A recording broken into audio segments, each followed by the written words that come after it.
In this video, we're going to go over how to create a key remapping system. So I have the settings menu and it shows all of the different controls in my game. Right now, I have to press spacebar to jump, although I can change this so that I have to press X to jump. And now when I press X, my player character will jump. I even use this key remapping system in my game. I just polished it up a bit. If you are making a game and releasing it, then it's highly recommended that you have a key remapping system, as this is a feature that players expect if you're releasing a commercial game. And if you want even more free Unreal Engine content, make sure to check out my free Unreal Engine beginner course. There'll be a link to that in the description of the video. With that said, let's get into the tutorial. Hello! To get started, we first just want to go over to our project settings.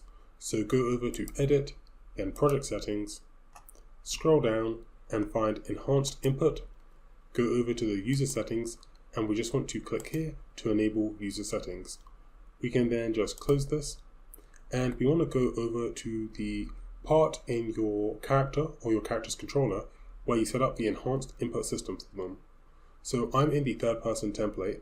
So if I just go over to the third person folder and over to the blueprints, if I go over to the third person player controller, the part where we add the mapping context is the part where you set up the controls for your character. This may be in your third person character if you've added the controls there, or if you're using an older version of Unreal Engine. We just want to head there and we want to find the Enhanced Input Local Player subsystem. From here, we want to drag off and look for Get Enhanced Input User Settings. And then we just want to drag off here and we're going to look for is mapping context registered. For the input mapping context, you want to select the input mapping context that you use to control the movement of your character. So it'll probably just be the IMC default. We then just want to have a branch. Connect from here into here. And if this is false, if we have not registered our default controls that we want to remap, we can just drag off false here. And we want to drag off here and just look for register input mapping context and select the input mapping context you want to register. So in my case, it's the IMC default, and then connect from false into here. We can then just compile this and save this. The next thing we're going to do is create a widget, which will basically show us all of the different controls that our player character has and that we can remap. So inside of this folder, I'm just going to right click. I'm going to go over to user interface and select a widget blueprint. I will go over to user widget and I'm just going to call this settings. So widget blueprint underscore settings. I will open this up and inside of here, I'm going to go over to the palette and look for a canvas panel, drag this in, and then I'm just going to look for a vertical box. I will then look for some text. I will make this a settings, and then I'm going to look for a scroll box and just drag this in. Next, we just want to go over to our graph and event construct. We just want to clear any elements if we have them inside of our scroll box. So for our scroll box, make sure it is a variable. And then if I just drag this in, get it, and then I'm going to drag off here and look for clear children. Then I'm just going to right click and look for the Enhanced Input Local Player subsystem. And from here we want to drag off and look for Get Enhanced Input User Settings. So this will allow us to see the input mapping context that we've registered in our game. We just want to right click on this and promote this to a variable. Just call this player settings. Connect from here into here. And then if this is valid, so we have a valid reference to the controls that the player character registered, we are just going to display all of the different controls that the player character has on a widget. So to do that, we can just drag off here and look for Get Active Key Profile. From here, we want to drag off and look for Get Player Mapping Rows. This will show us a list of This will give us all of the different controls that our player character has. And then we just want to drag off here and look for each loop map and connect from isValid into here. We then just want to drag off here and look for break. And then we want to just convert this to an array. This will basically just make it so our controls are in this big list. And then we just want to drag off here and look for each loop with break. And then this will basically give us the information about all of the inputs and the keys that they're mapped to. We can then just drag off here and look for break, player key mapping. This will give us information about the keys and their inputs. And what we want to do is we want to find the first key assigned to an input. So in Unreal Engine, we can make it so inputs can be assigned to multiple different keys. So what do I mean by that? We can make it so in order to jump, the player character could press spacebar or the Z button or the X button. We want to find the first key that was assigned to an input of an action. So if the first key that we assigned to the jump button was the spacebar button, we're going to be finding that and we're going to be changing and overriding that because we can make it so multiple different keys can perform the same action. So if I just drag off this slot, I'm going to look for equal, and we want to find the equal enum, and we want to make sure that this is set to first. Then we can just have a branch, connect from loop body into here, and once we've found the first one, we can just drag off here and promote this to a variable, and we can just call this the first map, connect from true into here, and then once we've found this, we can just connect from here into break. I'm just going to double click to add a rewrite node to make this a bit tidier. And then once we found the key that we want to remap, we are going to create another widget in which we can do that. So I'm just going to minimize this. I'm going to right click, go over to user interface and then widget blueprint, go over to user widget. We can just call this the widget blueprint underscore key remap. Double click and open this up. In the palette, we can look for a horizontal box. Drag this in here, and then we can look for some text. Drag this text into the horizontal box. Then we want to look for a key, this one, an input key selector, and just add it to our horizontal box. This will basically allow us to select a key and then store its value. We then just want to look for a button. Drag this into the horizontal box and then look for some text. Drag this text into the button, and we can make this text say reset. And then for each of these elements, I'm just going to go fill so that they take up as much space as possible. We then just want to go over to the graph and we want to create a new variable. Call this player settings and change the variable type to be the user settings. So we want this one, the enhanced input user settings, object reference, make this instance editable and expose on spawn.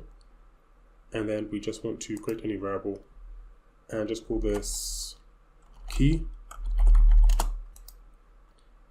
Change this variable to be a player key mapping, make this instance editable and expose on spawn. Okay, we can compile this. We're going to come back to this in a second. We can then just go back to our widget blueprint settings. Once we found our key, we can just drag off completed and look for create widget. The widget is going to be this key remap. Here we'll basically allow our player character to remap their keys, although we just need to get the key that we're going to remap. So we just want to get this, connect this into here, and then we also just want to get reference to the player character settings because we're going to save this. So we can just connect from here into here. Okay, and then we just want to get our scroll box, drag off here, and look for add child, and we'll just add this to our scroll box. This is going to do this for each different key that we have in our game. So I think in my IMC default, there is just the jumping and the moving, although we can choose which keys. So we need to set it up in here. We will do that in just a second though. If I just go back to my widget blueprint key remap, I just want to create a new function, and I'm just going to call this update key. Here, we're going to make this basically display the key that is used to control a action. So if I just go back to my graph,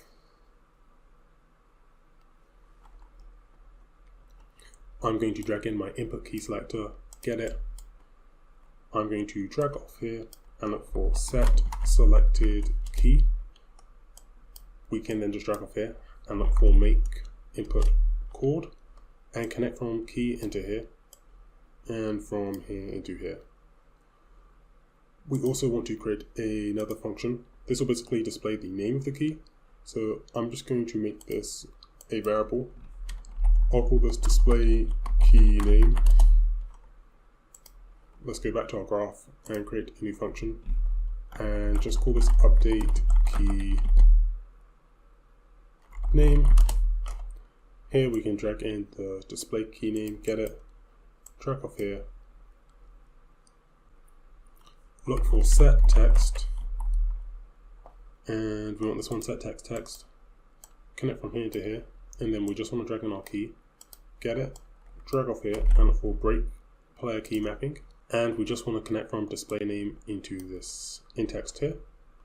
Then if I just go back to the event graph, event construct, we want to just get our key, drag off here and look for break player key mapping, expand this, and then we want to drag in the update key name, connect from here to here, and then we just want to drag in update key, connect from here into here, and from current key into here. Okay, next we're going to make it so the player character can see all of the different keys that they can remap, and we'll allow them to do that. So if I just close this window, I have my input mapping context. I'm just going to go over to my actions, and I'm going to find something like my input action jump, and then in order to remap it, and in order to make it so that my key remap widget knows what I should call each key, we just want to go over to player mapping key settings. If I go here and then I go over to player mappable key settings, I can just expand this, and then for the name I'm just going to call this jump, and then for the display name I'm just going to also call this jump. And if I were to save this, and then let me just go over to my third person character, and in some free space I'm just going to right click and look for the Q key. I'll make it so when I press Q, I will create a widget. This widget will be the widget blueprint settings. I will promote this to a variable. I'll call this my settings HUD. I will then add this to the viewport. Then I'm just going to right click and look for get player controller. And we can drag off here and look for set show mouse cursor, make sure this is checked. And then we can also drag off here and look for set input, game, and UI. And for the widget to focus on, we can drag this in. And then we're only going to do this if my settings HUD is not valid. So if I just drag this in, I'll get it, and I'll look for is valid. So if it's not valid, then we are going to create it and make it valid. This part will make it valid. Although if it is valid and it currently is on our screen, then we can just drag it in, get it, drag off here, and look for remove from parent. This will remove the widget, and then to make it no longer valid, we can drag this in, set it, and leave this unchecked. Then I can just copy this, paste it. We want to hide the mouse cursor, and then we just want to drag off here and look for set input game only. That'll make it so I can play my game again.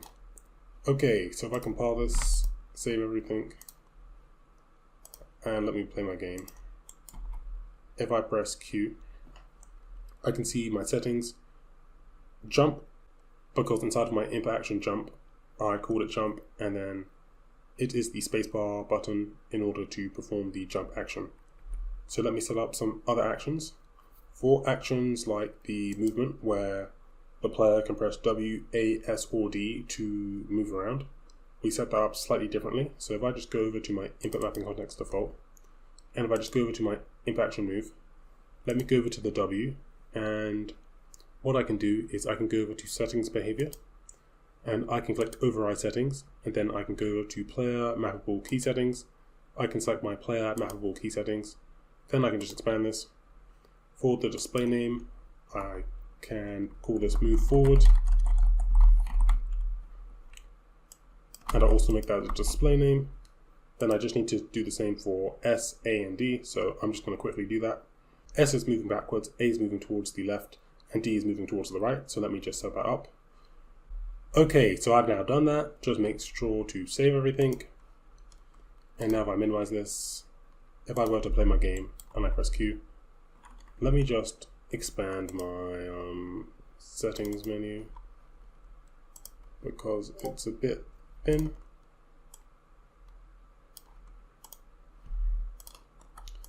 If I play my game, I can see I have all of my different keys: jump, move forward, move backwards, move left, and move right. Next, we just need to make it so we can rebind these keys and save them. And then we'll also make it so when we click the reset button, it will reset it back to its default value. I also realized I spelled settings wrong here, but just ignore that. If I just go back to my widget blueprint key remap, we want to go over to our input key selector, and we just want to click here on key selected. So this will basically fire when we override and input a key into here. And then we also want to just select it again and go on is selecting key changed. This will fire when we click on it. And when we click on this, we just want to create a new variable and just call this change key and make this a boolean. And we just want to set this to be true when we click on it. Then when we input a key, I'm going to have a branch. So if we just press left click and B, that will quickly create a branch. And I'm going to drag in my change key. And if this is true, then we're going to tell the game that we no longer want to change our key, so we can just set this to be false. Then we're going to get the new key that the player character wants to remap, and we're going to save this as a variable. So we can just drag off here and look for break input chord, right click on this and go promote to new variable, and just call this the new key and connect from here into here. We then just want to get the player character's enhanced input settings, drag off here and look for map player key, drag from here into here, and then we can just drag off here and look for make map player key, and we want to find the key that we're going to be overriding and remapping. For that, we can drag in the key and then drag off here and look for break player key mapping, and then just connect from here to here. And then the key we're going to be overriding and remapping, we can just drag in the new key, get it, and connect it to here. And then very important, we're only remapping and overriding the first input that the player character uses to remap the key. So here under slot, we want to change this to first.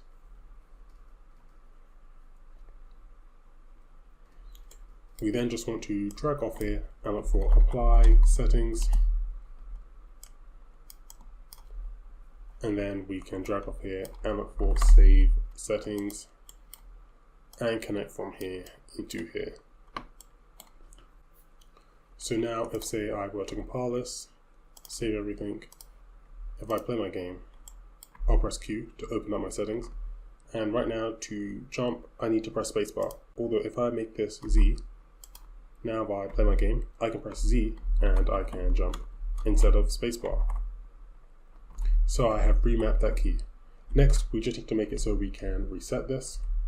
To do that, I'm going to go back to my key remap, and I want to find the button.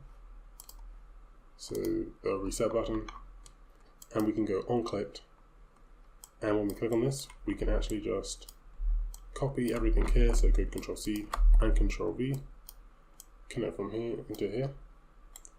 Although this time we can just delete this, and instead we can just get the default key and connect this into here. And that will reset the key. And then we just need to update this, because when we manually type it, this will update. Although when we click the reset button, we need to just update this column. So to do that, we can just drag in the update key, connect from here to here, and from default key into here. And now if I compile this, if I play my game, I'll press Q, we can see, because I have saved this with some settings in Unreal Engine, when you save them, it'll basically save it in its own local file. It will remember when I open my Unreal Engine project that last time I remapped the jump button to the Z key, although if I click reset, now that we've implemented the logic, it will reset it back to spacebar. And now my player can use spacebar to jump.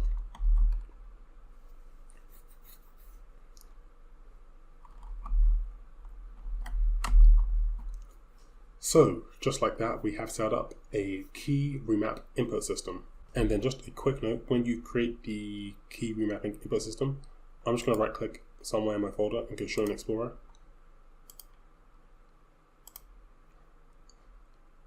Because I have saved some of my settings, when you do that, it's going to create this saved folder. And if I just go over to Saved and then Save Games, there's going to be this file called Enhanced Input User Settings.